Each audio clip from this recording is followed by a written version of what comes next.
성경 말씀 고린도후서 5장 11절에서 17절을 한 절씩 교독하시겠습니다. 고린도후서 5장 11절에서 17절입니다.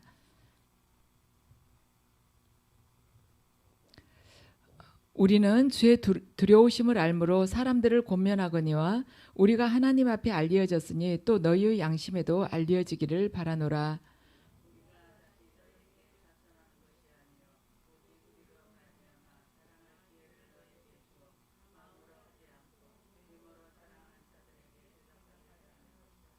우리가 만일 미쳤어도 하나님을 위한 것이요 정신이 온전하여도 너희를 위한 것이니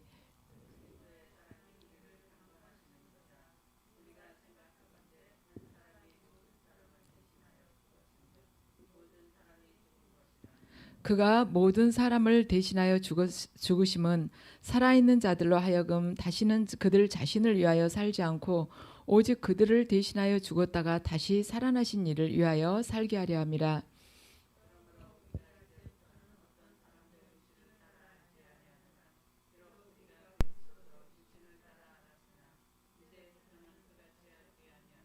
함께 읽으시겠습니다. 그런즉 누구든지 그리스도 안에 있으면 새로운 피조물이라. 이전 것은 지나갔으니 보라 새 것이 되었도다. 아멘. 잠시 주님께서 허락하신 보혈의 은혜를 받으시겠습니다.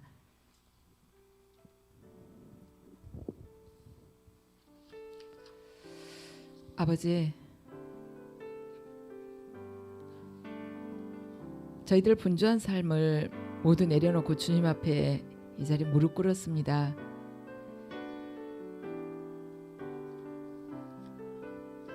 저희들의 어지러운 그 심령을 아버지 보혈로 덮어주시옵소서. 예수 그리스도의 보혈이 능력에 의지하여 선포하노니 항상 쫓기고 바쁜 마음을 주고 삶 속에서 현실이 가장 우선이라는 마음을 주는 어둠의 영들은 결박될지어다. 예수 그리스도의 보혈의 능력에 의지하여 선포하노니 이 자리에 예배하는 영상으로 또 예배드리는 모든 이들 그 가족들에게 지금 이 시간 예수 그리스도의 그 보혈의 능력에 의해서 어둠의 세력들이 모두 떠나갈지어다. 이 시간 아버지 저희 심령과 영의 눈과 영의 귀에 아버지 보혈을 넘치도록 부어주셔서 아버지께서 주신 이 진리가 이 땅에서 내 중심이 아니라 오직 주님의 중심, 주님의 뜻으로 들리고 저희 심령 속에 심어질 수 있도록 주여 저희들에게 은혜 부어주시옵소서. 그리고 또한 살아갈 힘을 주시옵소서.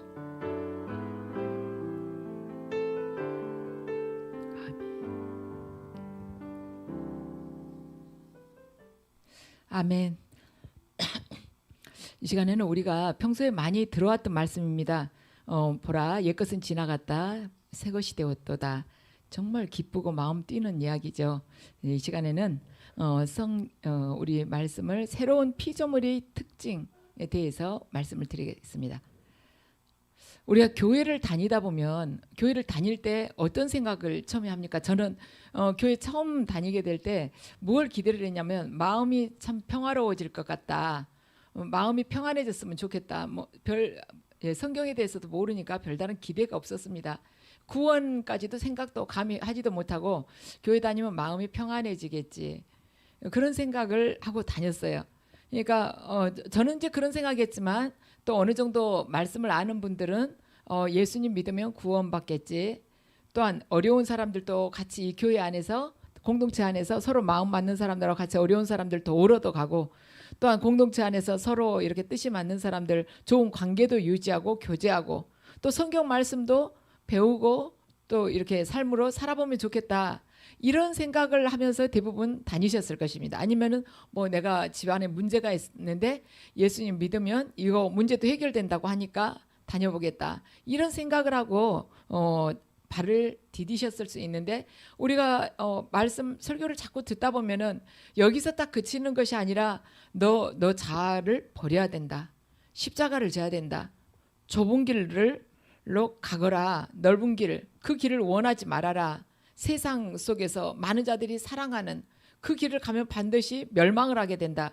이런 말씀을 들을 때 좀 마음에 부담이 옵니다. 처음에 내가 그런 거 기대하지 않았는데 들어가면 들어갈수록, 그리고 조금씩 알아가니까 이제 뒤로 물러설 수도 없고 계속 앞으로 말씀대로 나가기는 해야 되는데 내가 그걸 받아들이기는 어려운 거예요.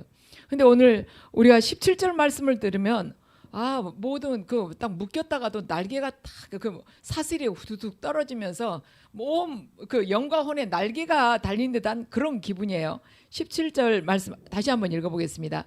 그런즉 누구든지 그리스도 안에 있으면 새로운 피조물이라, 이전 것은 지나갔으니 보라 새 것이 되었도다. 아멘.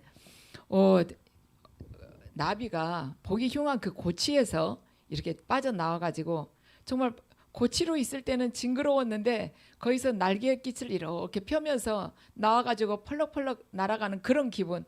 내가 지금까지 살아온 것은 부끄러움도 많고 실패도 많이 했고, 정말 다른 사람들이 보기에는 뻔한 길도 잘못 판단을 하고 잘못 결정을 해갖고 안 해도 될 고생 몇 년씩 하고, 그리고 내 그 잘못된 습관이나 언행이 고쳐지지 않아가지고 남한테 상처도 많이 주고 참 힘든 시간들이 많았었는데, 그걸 이제는 나의 아픔이나 슬픔 다 지워버리고 이제는 완전히 새 것이 된다는 이러한 위로가 되는 말씀이에요. 17절 말씀은. 그러니까 그러한 말하자면 우리는 성경 알아가면서 그러죠. 예수님께서 십자가상에서 죽으심으로 인해서 우리의 모든 죄를 용서해 주셨습니다.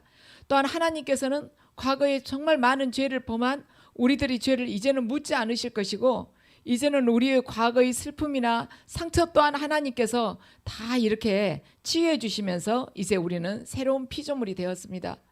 물론 지금 우리의 현실을 보면 삶 속에서 좀 아픔의 흔적들이 있기는 해요. 어디 다치고 나면 흉터가 남는 것처럼 삶 속에서 아픔의 흔적들도 있지만, 하나님을 믿어가면서 좀 더 깊어지면서 하나님께서 그 아픔마저도 다 치유해 주실 것이고, 온전한 길로, 말하자면 탄탄한 대로로, 형통한 길로 이제는 우리들을 인도해 주실 것을 믿습니다. 이제 우리는 새로운 피조물로서 예수 그리스도 안에서 놀라운 은혜를 이제는 누리면서 살아갈 것입니다. 이러한 말씀으로 딱 들려가지고 얼마나 기쁜지, 좌절이 됐다가도 보라 옛 것은 지나가고 새 것이 되었도다. 이제 이러한 것도 다 이제는 없어진다. 이제 새롭게 하나님께서 바꿔주실 거야. 이러한 마음이 들면서 마음에 소망이 생기는 것이죠. 그런데 저도 과거에 이렇게 생각을 했습니다. 그런데 이 말씀을 전후 맥락을 가만 보면은요, 우리가 생각하는 여기까지가 아니라는 것입니다. 오늘 17절 말씀을 보면 오늘 보라 옛 것은 지나가고 이전 것은 지나갔으니 새 것이 되었도다. 이 말씀이 옛날 우리 고통들 다 지나가고 이제는 형통하게 살 것이다, 이러한 말씀이었겠는가 하는 것에 대해서 우리가 좀 의심이 가는 것입니다. 왜냐하면 17점 앞에 있는 말씀들을 쭉 읽어보면 그 의미가 아니었구나, 내가 성경 말씀을 오해하고 있었구나 하는 생각이 들어요. 앞에를 읽으면요, 우리가 가지고 있는 그 말하자면 잘못 깨달은 것이 굉장히 이게 갭이 크다는 것입니다. 왜냐하면 우리는 본문을 11절부터 읽었지만요, 11절은 그 앞에 있는 본문하고 연결이 되어 있어요. 고린도서 5장 10절하고 11절을 10절하고 9절 10절 11절을 읽어보겠습니다. 자, 함께 읽어보시죠. 이는 우리가 다 반드시 그리스도의 심판대 앞에 나타나게 되어 각각 선악간에 그 몸으로 행한 것을 따라 받으려 함이라. 우리는 주의 두려우심을 알므로 사람들을 권면하거니와 우리가 하나님 앞에 알려졌으니 또 너희의 양심에도 알려지기를 바라노라. 아멘. 9절을 보면요, 그런즉 우리는 몸으로 있든지 떠나 있든지 주를 기쁘시게 하는 자가 되기를 힘쓰니라. 우리는 몸으로 있든지 떠나 있든지 주를 기쁘시게 하는 자가 되기를 힘쓰노라. 이것은, 이 이유는 뭐냐면 우리가 다 반드시 그리스도의 심판대 앞에 나타나게 돼서 각각 자기가 살았던 그 삶에 대해서 선악간에 반드시 하나님 앞에서 자기 몸으로 행한 것에 대해서 하나님 앞에서 심판을 받기 때문이다. 이러한 의미가 먼저 나오고 그 다음에 우리 오늘 본문이 나온다는 것입니다. 그러면서 보라 이전 것은 지나갔으니 새 것이 되었도다 이렇게 이어진다는 것입니다. 우리는 몸으로 있든지 9절 우리는 몸으로 있든지 떠나든지 주를 기쁘시게 하는 자가 되기를 힘쓰노라. 10절 이는 우리가 다 그리스도의 심판대 앞에 나타나게 되어 각각 선악간에 그 몸으로 행한 것을 따라 받으려 함이라. 이 9절 10절이 앞에 있으면서 이어져서 11절 오늘 본문하고 된다는. 그럼 우리가 이 9절 10절만 봐도 보라 옛것은 지나갔으니 새 것이 되었도다가 아니구나. 말하자면 그 고치에서 나비가 날아와서 하늘 저 멀리 자유롭게 날아갔고 자기 마음껏 사는 그 의미가 아니라는 것을 우리가 벌써 딱 눈치를 챌 수가 있습니다. 이 방금 읽었던 5장 9절과 10절을 가만히 읽어보면 보면은요, 우리 몸으로 있든지 있든지 우리가 떠나든지 우리가 주를 기쁘시게 하는 자가 되기를 힘쓰노라. 10절은 이는 우리가 다 그리스도의 심판대 앞에서 우리가 이 땅에서 살 때 몸으로 행한 것에 대해서 심판받으려 함이로라. 이것은 무슨 의미냐면 지금 오늘 본문이요, 구원의 특권이나 구원받은 자에게는 이러한 특별한 권리, 모든 것이 형통하다, 병 다 낫는다, 경제적으로도 이제는 더 이상 어려움 받지 않는다, 가정 안에서도 불화가 없다, 이러한 구원의 특권이나 아니면 구원받는 자는 이러이러한 은혜를 받는단다, 이러한 것을 은혜 받은 어떤 상태를 말하고 있는 것이 아니라 구원받은 사람들은 이러이러한 삶의 자세로 살아가야 되는구나, 그런 뜻이라는 것을 우리가 알 수가 있어요. 오늘 9절과 10절을 보면 구원받은 자는 어떤 자세로 살아가야 되냐면 주를 기쁘시게 하도록 살아가야 된다는 것입니다. 그렇게 힘을 써야 된다는 거예요. 그 말씀이 지금 17절 말씀하고 이렇게 쭉 연결이 되는 거예요. 그렇기 때문에 우리가 생각하는 그리스도 안에 있으면 다 구원받고 이제는 형통하고 병도 낫고 고통은 더 이상 안 받고 눈물 흘릴 일이 없겠다, 그것이 아니라는 것이죠. 벌써 탁 부담 가지 않습니까? 몸으로 있든지 떠나 있든지 주를 기쁘시게 하는 자가 되어야겠다. 그리고 우리의 선악간의 그 행함으로 인해서 하나님의 심판대 앞에서 우리가 심판받는다, 그런 뜻이라는 것입니다. 고린도서 3장 1절을 보면요, 3장 1절 함께 읽으시겠습니다. 우리가 다시 자천하기를 시작하겠느냐? 우리가 어찌 어떤 사람처럼 추천서를 너희에게 붙이거나 혹은 너희에게 받거나 할 필요가 있느냐? 사도 바울은 지금 이 말씀을 생각을 하면서 지금 12절을 이야기를 하는 것입니다. 자, 12절 한번 읽어보겠습니다. 12절요. 우리가 다시 너희에게 자천하는 것이 아니요 오직 우리로 말미암아 자랑할 기회를 너희에게 주어 마음으로 하지 않고 외모로 자랑하는 자들에게 대답하게 하려 하는 것이라. 아멘. 이거 뭐냐면, 자, 우리로 말미암아서 너희들이 마음으로 하지 않고 외모로 자랑하는 자들, 그러니까 외모로 자랑하는 것이 뭐냐면은 지금 고린도후서 3장 1절 말씀하고 비슷한 거예요. 어떤 사람처럼 추천서를 너희에게 보여주는 자, 그 자 외모로 자랑하는 자라는 것이며, 그것이 무슨 의미냐면 사도 바울은 지금 고린도 사람들한테 어떤 공격을 받고 있냐면, 네가 예수와 함께 다녔냐? 함께 다닌 제자 아니지 않느냐? 너는 사도가 아니다, 이러한 말하자면 비판을 받고 있었던 것입니다. 그러니까 사도 바울이 뭐라 하냐면, 너희들은 사도 베드로 사도로부터 추천서 받은 사람, 그 사람이 뛰어나다고 생각하지, 지금 외모로 자랑한다는 말 속에 그게 들어있어요. 할례 받는 사람들 뛰어나다고 생각하지, 그것이 아니다. 너희들은 그렇게 생각하면서 사람을 판단하지만 나는 그렇게 외모로 보지 않는다. 너희들 복음을 진실한 복음을 전하는 자, 그 자를 보고 제대로 분별을 해라, 이러한 의미라는 것입니다. 너희들이 그렇게 됐으면 좋겠다. 사람의 외적인 것을 가지고 판단하고 평가하면서 너희들이 분별력이 흐려지지 않고 정말 십자가의 도를 제대로 전하는 주의 종이 누구냐, 그 사람을 말하자면 제대로 따르라, 이러한 의미라는 것입니다. 그래서 사도 바울은 그래요. 너희들 외모로 자랑하는 것, 즉 학위나, 요즘으로 보자면은요, 학위나 아니면은 재산이 어느 정도, 또 사회적인 배경이나 지금 그가 어떤 직책을 가지고 있냐, 얼마나 겉보기에 경건해 보이느냐, 이런 것을 가지고 너희들 따지지 말아라. 이런 것들 자체가 나쁜 것은 아니다. 좋은 학위 받으면 좋죠. 그리고 돈도 많으면 좋죠. 그리고 집안도 뭐 여러 가지 다 잘 갖춰지면 좋죠. 또한 밖으로 보기에도 경건해 보이면 좋죠. 이런 것도 문제가 되는 것은 아니지만 이것을 자랑하고 이것이 사람 각자에게 있어서 그 사람을 가늠질하는 그런 기준이 되어서는 안 된다는 것입니다. 그러니까 바울은요, 뭐 어떤 많이 배운 어떤 학이나 재력이나 권력이나 이게 나쁘다는 말이 아니에요. 이것이 나쁘다는 것이 아니라 이것이 문제가 되지는 않는다. 그런데 이것이 모든 것을 측정하는 기준이 되어서는 안 된다는 것입니다. 사도 바울이 지금 전하고 있는 복음에 대해서 고린도 사람들이 지금 의심을 하면서 자꾸 이걸 도마에 놓고 자꾸 이렇게 견주니까 그런다는 것이죠. 왜냐하면 다른 사도들에게서 예수님과 함께 동행했었던, 함께 했었던 그 사도들로부터 추천서 받은 사람의 말을 믿으려고 하고 사도 바울에 대해서는 의심을 하는 사람들이 있었기 때문에 사도 바울이 이 이야기를 한 것입니다. 그런데 이 이야기를 지금 시작을 하면서 그것이 나중에 뭘로 이어지냐면, 보라, 이전 것은 지나갔으니 새 것이 되었도다, 이거다고 이렇게 되는 거예요. 그래서 우리가 5장 17절 말씀을 가만 생각했을 때, 나는 나의 과거, 정말 기억하고 싶지 않는 과거 이제 다 잊어도 돼. 정말 나 이제 새로운 피조물이 됐어.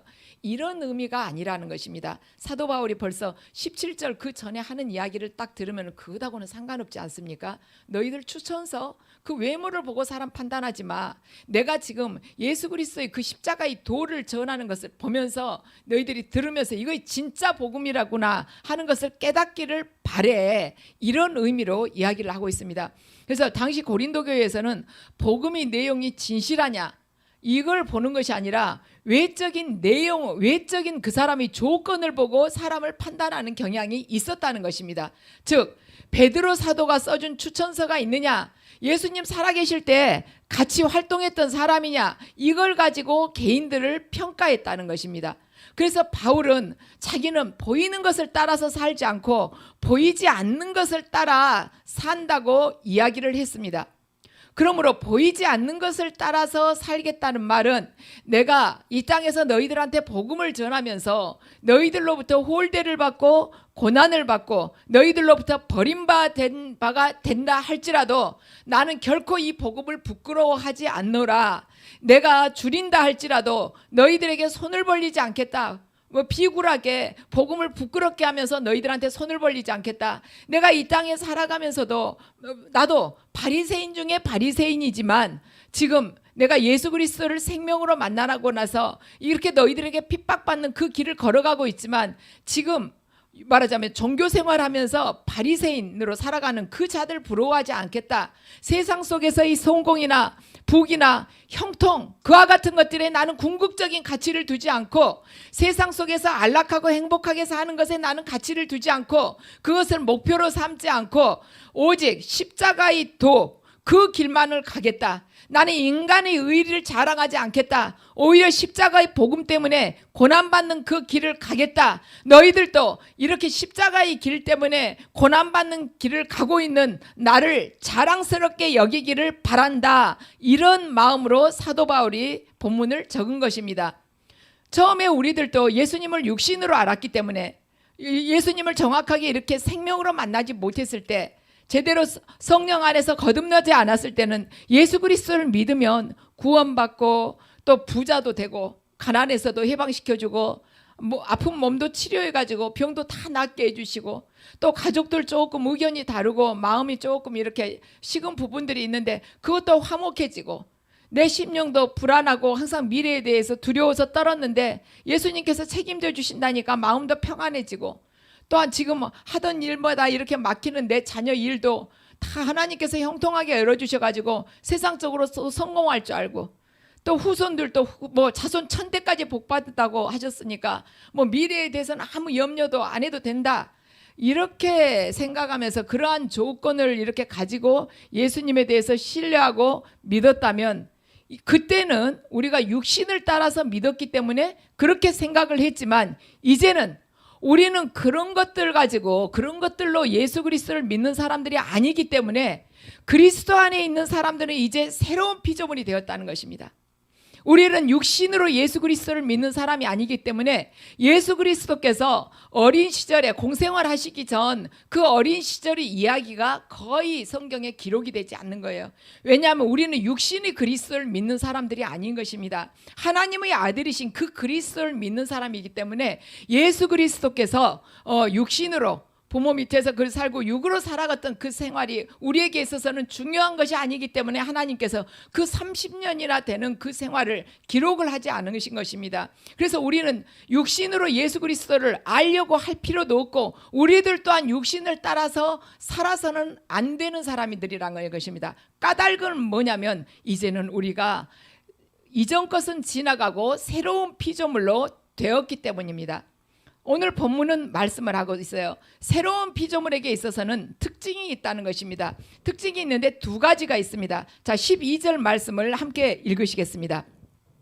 우리가 다시 너희에게 자천하는 것이 아니요 오직 우리로 말미암아 자랑할 기회를 너희에게 주어 마음으로 하지 않고 외모로 자랑하는 자들에게 대답하게 하려 하는 것이라. 아멘.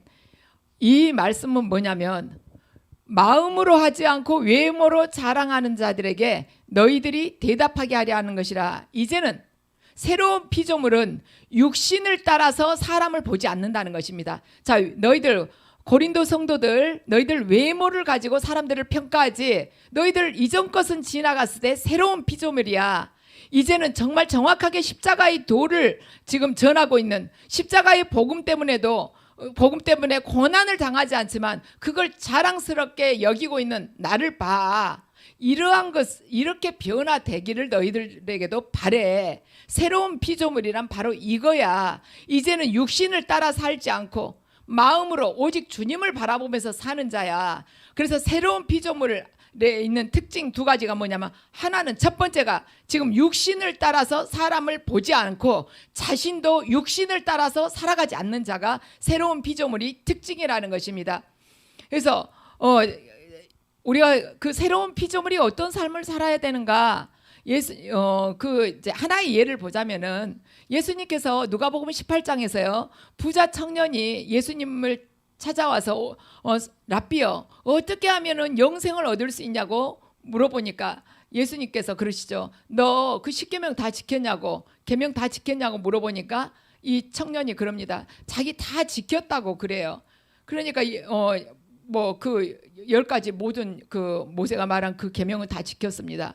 그러니까 예수님께서 그렇게 말씀하십니다. 그러면 네가 가지고 있는 그 재산을 다 팔아서 가난한 자에게 주고 나를 따르라 하니까 그 부자 관원이 어떻게 했냐면 근심스러운 얼굴로 그러고 돌아갔다고 그래요. 그러니까 그 돌아가는 것을 보고 예수님께서 제자들에게 말씀을 하셨습니다. 부자가 하나님 나라에 들어가는 것은 낙타가 바늘귀로 들어가는 것보다도 더 어렵다 하고 말씀을 하셨습니다.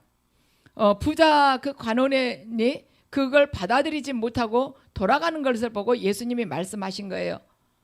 그 부자 관원은 지금 오늘 사도 바울의 표현에 의하자면 외모를 더 중시한 사람이죠.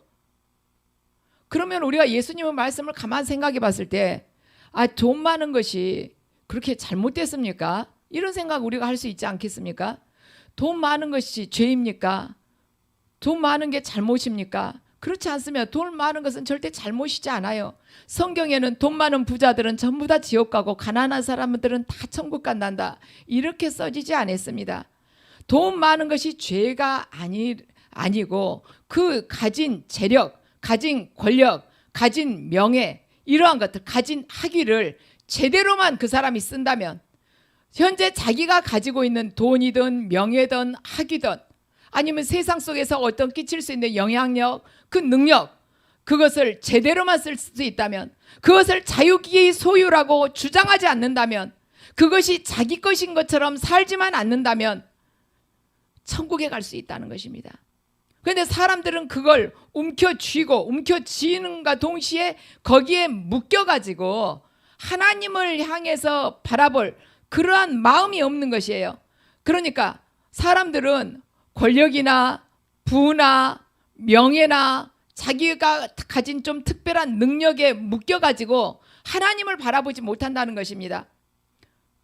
그러면 오늘 18절 그 18장 누가복음 18장에서 예수님께서 부자가 천국 가기는 낙타가 바늘기 들어가는 것보다 더 어렵다고 했는데, 자, 부자라고 해서 그러면 다 천국 갈 수 있냐? 아니, 가난한 자라고 해서 그렇다면 다 천국 갈 수 있냐? 아니라고 말씀을 드렸습니다.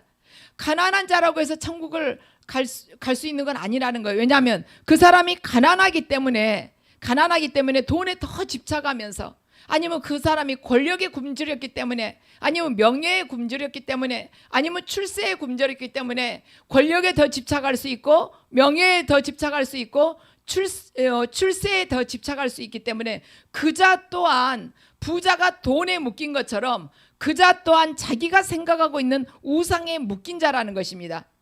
그 사람들은 다 그게 꿈이에요. 부가 꿈이고, 명예가 꿈이고, 권력이 꿈이고, 출세가 꿈인 것입니다. 어떻게 보면 부자는 아니지만 부자 되는 것이, 내가 부자는 아니지만 부자가 내가 되는 것이 목표인 사람, 내가 권력은 없지만 권력을 갖고 싶어하는 사람, 내가 지금 어떤 세상적으로 어떤 영향력을 끼치지 못하지만 능력은 없지만 능력을 더 많이 가져야겠다고 생각하는 그 사람은 하나님을 아는 것보다 자기가 생각하고 있는 부나 명예와 능력을 더 크게 생각하는 사람이라는 것입니다.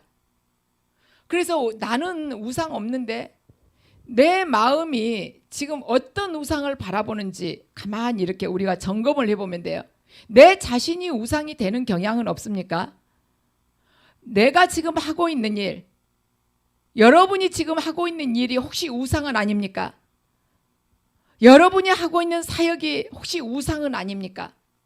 아니면 내가 바꾸고 싶지 않는 어떤 사상, 어떤 가치관, 그것이 지금 나에게 있어서 우상이 되어 있는 건 아닙니까? 아니면 내가 성령의 그 외적인 체험을 했어요. 근데 그걸 내려놓지 못하는 것입니다. 그 체험만을 붙들고 있는 거예요. 체험보다, 하나님 말씀보다 체험이 더 중요하다고 내가 확실히 느꼈다. 이걸 붙들고 있다면 이것 또한 우상이라는 것입니다. 근데 하나님께서는 말씀하세요. 자신의 얽매이지 말고 진리 안에서 자유해라. 그리고 우상으로부터 멀어져라고 말씀을 하시는 것입니다. 그래서 새로운 피조물의 특징은 뭐냐면, 첫 번째로 육신을 따라 사람을 보지 않고, 그러니까 저 사람의 지위가 어쩌든 직업이 어쩌든 어떻게 가난하든 아니면은 뭐 헐벗고 다니든 아니면은 집이 다 망했든 뭐 병이 들어가지고 뭐 한 두세 달밖에 안 남았든 그걸 가지고 사람을 평가하지 않는다는 것입니다. 그리고 내 자신 또한 내가 과거에는 예수님을 만나지 못했을 때 그때 내가 생각하고 있는 어떤 가치 기준이 있어요. 내가 이루고자 하는 그 목표, 그것이 하나님이 아니고 다른 세상 어떠한 것이라면 그것 또한 내가 거기에 이제는 얽매이지 않는다는 거예요. 내 자신에 대해서도 얽매이지 않고 세상에 대해서 얽매이지도 않고, 그렇기 때문에 이웃에 대해서도 내가 가지고 있는 어떤 편견을 가지고 그 사람을 판단하지 않는 자, 그 자가 새로운 피조물이라는 것입니다. 두 번째는 뭐냐? 새로운 피조물의 특징. 두 번째 말고 그 전에요. 이제 그런 자들은요, 복음 안에서 자유롭게 하는데, 복음 안에서 누리는 진짜 자유는 뭐냐면, 사람들로 하여금 우리가 복음 안에서 누리는 진리 안에서 자유케 되리라 이렇게 말씀하시잖아요. 그 자유케 된다는 것이 뭘까? 내가 말씀은 매일 읽지만 내가 어떻게 해야만이 자유케 되는 것이지? 이런 생각이 들 수가 있죠. 그런데 이 복음 안에서 누리는 진정한 자유라는 것은 뭐냐면, 이 세상 속에서 많은 사람들이 추구하는 부나 권력이나 명예를 내가 갖추어서 그걸 가지고 이 세상 속에서 남을 지배하고 다스리는 것으로부터 내 마음대로 지배하고 내 마음대로 다스리는 것에서 오는 자유가 아니라, 외적인 것, 세상적인 것을 취하지 않고 하나님은 말씀의 순종함으로 인해서 내 영혼이 자유로워지는 것을 보고 바로 복음 안에서의 진정한 자유라고 하는 것입니다. 세상 사람들은요, 돈을 많이 소유하고 큰 누구도 감히 범접할 수 없는 그 어느 누구한테도 휘두를 수 있는 권력을 가진다거나 아니면 수많은 사람들이 존경하는 그 명예를 갖게 된다면 다른 사람들이 다 자기 아래서 이렇게 복종을 하기 때문에 그때 자유롭게 됐다고 생각할 수 있어요. 내 마음대로 뭐든 결정하고 다른 사람한테 시킬 수가 있으니까. 그런데 하나님께서 말씀하신 자유는 복음 안에서 누리는 자유라는 것입니다. 그러한데 세상적인 것에 집착하지 않고 오직 예수 그리스도를 바라보면서 그 세상 사람들이 구하는 그것을 뛰어넘어서 초월하여서 영원한 세계를 바라보면서 그 안에서 진정한 가치를 발견하고 그걸 바라보면서 걸어가는 거예요. 영생, 참 생명을 바라보면서 걸어가는 것이 참 자유라는 것입니다. 그래서 이것은 순종을 해야만이 구원받는다는 말씀이 아니라 이것은요, 순종을 해야지 구원받는다는 말씀이 아니라 하나님께서 예수 그리스도께서 십자가상에서 죽으심으로 인해서 우리에게 허락하신 그 순종이 너무나도 귀한 것이기 때문에 이 정도까지도 우리가 자아 포기를 할 수 있다는 것입니다. 이 정도까지도 예수 그리스도께서 우리를 이 죄를 위해서 하나님의 아들이시지만 친히 십자가상에서 죽으신 그 구원의 은혜가 너무나도 크기 때문에 이 세상 속에서 내가 부를 포기할 수도 있고 명예를 포기할 수도 있고 권력을 포기할 수도 있다는 것입니다. 바로 그러한 희생까지도 내가 할 수가 있다는 그러한 자라는 것입니다. 그래서 이 자유란 우리가 우리를 위해서 살지 않고 주를 위해서 이렇게 살아감으로써 얻어진 것이라는 것입니다. 자, 새로운 피조물의 특징 또 뭔가 두 번째는 뭐냐면요, 우리가 우리를 위해서 살지 않고 주를 위해서 산다. 자, 15절 읽으시겠습니다. 15절요. 그가 함께 읽으시죠. 그가 모든 사람을 위하여 대신하여 죽으심은 살아있는 자들로 하여금 다시는 그들 자신을 위하여 살지 않고 오직 그들을 대신하여 죽었다가 다시 살아나신 이를 위하여 살게 하려 함이라. 아멘. 자, 새로운 피조물의 특징 첫 번째가 뭐냐면 육신을 따라 사람을 보지 않는다는 것입니다. 이제 사람들이 외적인 조건을 보고 내가 평가하지 않는다는 것이에요. 그리고 나 또한 세상에서 기준을 두고 있는 그 외적인 것을 내가 소유함으로 인해서 많은 것을 소유하면 소유할수록 내가 자유롭지, 내 마음대로 사람들 다스리고 살지, 이러한 삶을 이제는 살지 않는다는 거예요. 어쩔 때 내가 진짜 새로운 피조물로 예수 그리스도 안에서 거듭났다면 이제 그것은 내가 사는 데 있어서 조금 더 가지면 좀 편리할 수도 있지만 굳이 없어도 내가 그걸 위해서 세상 속에 무릎 꿇지는 않는다는 것입니다. 그래서 새로운 피조물의 특징 첫 번째는 육신을 따라 살지 않고, 두 번째는 우리를 위해서 살지 않고 이제는 주를 위해서 산다는 것입니다. 자, 15절 말씀 방금 읽으셨지만 이제는 다시는 그들 자신을 위해서 살지 않고 오직 그들을 대신하여 십자가에서 죽었다가 다시 살아나신 예수 그리스도를 위해서 사는 자, 그 자가 새로운 피조물이라는 것입니다. 보라, 새 것이 되었도다. 그 새 것 안에 이 두 가지가 들어있어야 된다는 거예요. 육신을 따라 살지 않는 그 심령, 두 번째는 이제는 내 자신을 위해서 살지 않고 나를 위해서 죽으신 예수 그리스도를 위해서 살리라. 그 두 가지의 말하자면 그게 들어있어야만이 이게 새로운 피조물이라는 것입니다. 그래서 새로운 피조물이란 단순히 죽으면 우리는 멸망하지 않고 천국 입장권을 이제 따놨으니까 이제는 아무 염려할 필요 없어. 이제는 정말 하나님께서 우리에게 복을 주실 거야, 복만 주실 거야, 이것이 아니라 이제는 더 이상 자기를 위해서 살지 않는다는 것이에요. 이제는 눈에 보이는 것을 따라서 살지 않고 보이지 않는 것을 따라가면서 산다는 것입니다. 그래서 새로운 피조물이란 자기의 소유, 자기의 자기 경건을 자랑하지 않는 자, 오직 예수 그리스도만 자랑하기로 작정한 자, 그 자가 새로운 피조물이라는 것입니다. 그래서 우리가 피상적으로 알고 있는 새로운 피조물하고 지금 사도 바울이 말하고 있는 새로운 피조물하고 얼마나 많이 다릅니까? 우리는 새로운 피조물이라고 했을 때 과거에 나 정말 지우고 싶었던 것들, 그 죄악들, 부끄러움, 실패, 정말 무능력함, 그러한 거 예수 그리스도 안에 들어감으로 인해서 정말 새들이 이렇게 털갈이 하잖아. 털갈이 하듯이 그런 걸 다 버리고 이제 깨끗하게 싹 들어간다. 죄도 다 용서해 주셨으니까. 이제 과거 이전 것은 다 지나갔어. 이제 새 것 됐어. 이제 출발이야. 이렇게 생각할 수 있는데 사도 바울이 말한 새로운 피조물의 의미는 그것이 아니라 이제는 육신을 따라서 사람을 보지 않고, 그리고 나 또한 육신의 눈으로 사람들이 평가하는 것에 연연하지 않고 그것을 우상으로 두면서 살아가지 않는다. 두 번째는 이제는 나를 위해서 죽으신 그분을 위해서 살아가는 자, 그 자가 새로운 피조물이라는 것입니다. 그래서 우리가 새로운 피조물이 됐다면은, 내 자신이 진짜 새로운 피조물이 됐다면은 우리는 변하게 되어 있어요. 왜냐하면 내 안에 성령이 계시는데 왜 안 변합니까? 육신으로 임신만 해도 입덧을 하잖아요. 근데 내 안에 성령이 오셨는데 내 안에 있는 죄와 세상적인 것들이 어찌 몸부림을 치지 않겠습니까? 내 안에서 어찌 요동을 치지 않겠습니까? 싸움이 벌어지지 않겠습니까? 그래서 반드시 둘 중 하나가 이 영토를 나라는 이 영토를 차지하지 않겠습니까? 그래서 결국에는 쫓겨나지 않겠습니까? 내가 주님을 바라보면 바라볼수록 성령으로 계속 충만해지면서 그 세력들이 쫓겨나지 않겠어요? 그럼 반드시 증세가 나타난다는 것이죠. 내 안에 옛사람, 옛 것들이, 이전 것들이 쫓겨나게 되면 증세가 나타나는데, 그 증세가 어떤 현상으로 나타나느냐?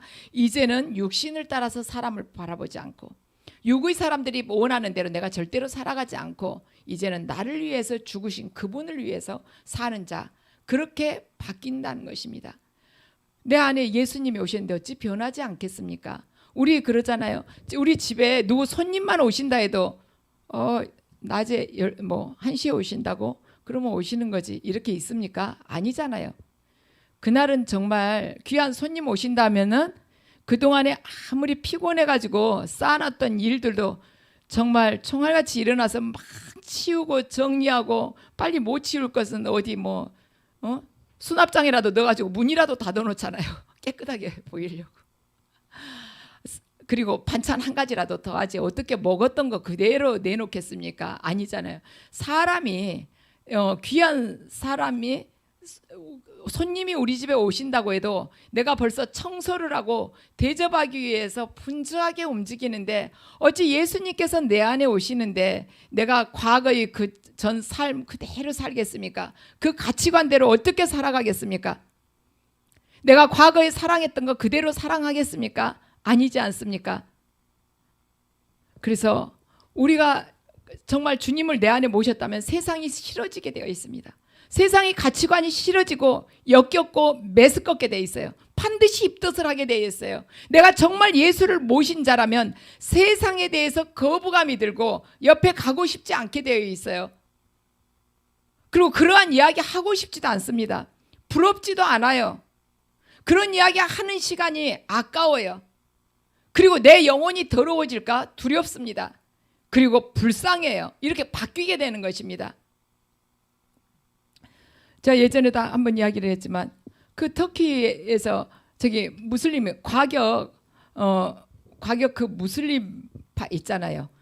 그래가지고 이렇게 크리스찬들 살해하는 사람들, 같이 성경 공부하는 척 해갖고 몇 달 전부터 잠입해가지고는 이 5명이 크리스찬 성경 교사들을 죽이지 않았습니까?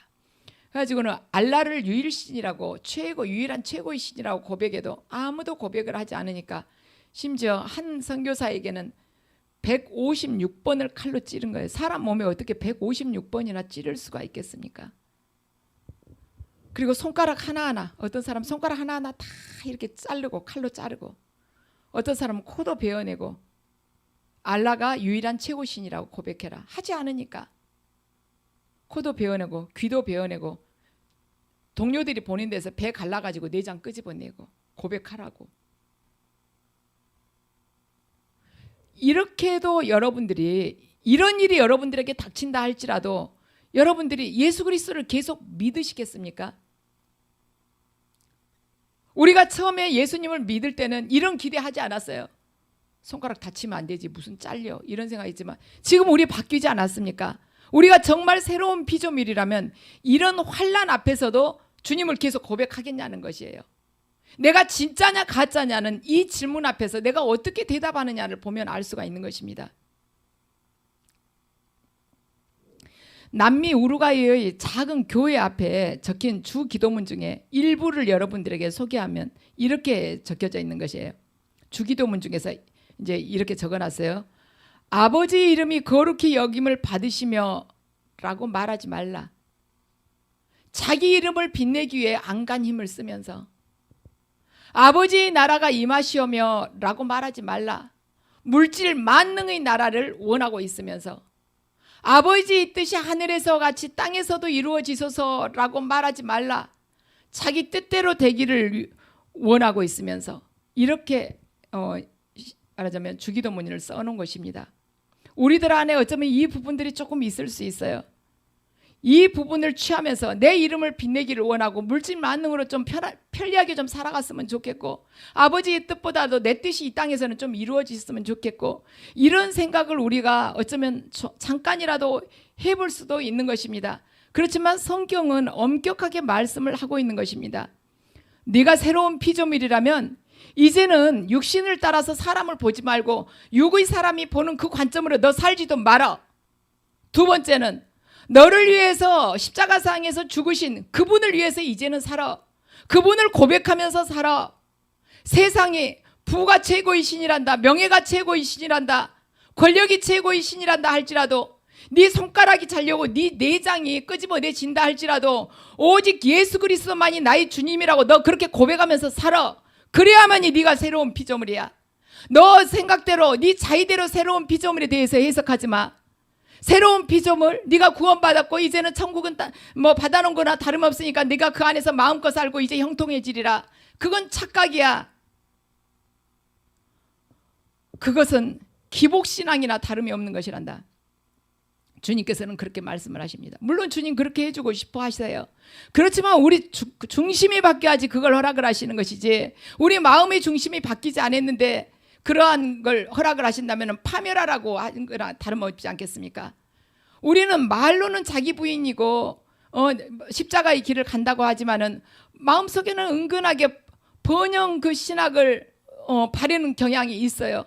그렇지만 지금 사도 바울을 통해서 주님께서는 말씀하십니다. 새로운 피조물은 바로 그것이란다. 네가 세상 속에서 과시하고 싶어하고 세상을 사랑했고 세상에 구하는 것 똑같이 구하기를 원하고 있었지만은 그걸 버리는 자, 이제는 육신을 따라서 살지 않는 자, 이제는 하나님 말씀의 순종함으로 인해서 그 안에 하나님의 말씀의 지배함을 받으면서 진리 안에서 자유를 누리는 자, 그 자가 되는 것이 새로운 피조물이란다. 그리고 예수 그리스도를 위해서, 너를 위해서 죽으신 예수 그리스도를 위해서 사는 것이 새로운 피조물이야. 이 땅에서 네 육신이 행복하기를, 형통해지기를, 축복받기를, 성공하기를 원하지 마. 그것은 이 땅에서 내가 너희들을 구원함으로 인해서 그 따라올 수 있는 복이지 정작 목적이 되는 복은 아니야 하고 말씀을 하신 것입니다. 저와 여러분 앞에 앞으로 믿음을 통해서 올 수 있는 어떤 고난이 기다리고 있는지는 몰라요. 이미 마지막 때는 시작이 되었습니다. 이 고난 앞에서, 이 환난 앞에서 우리가 어떻게 믿음을 지켜야 될지는 모릅니다.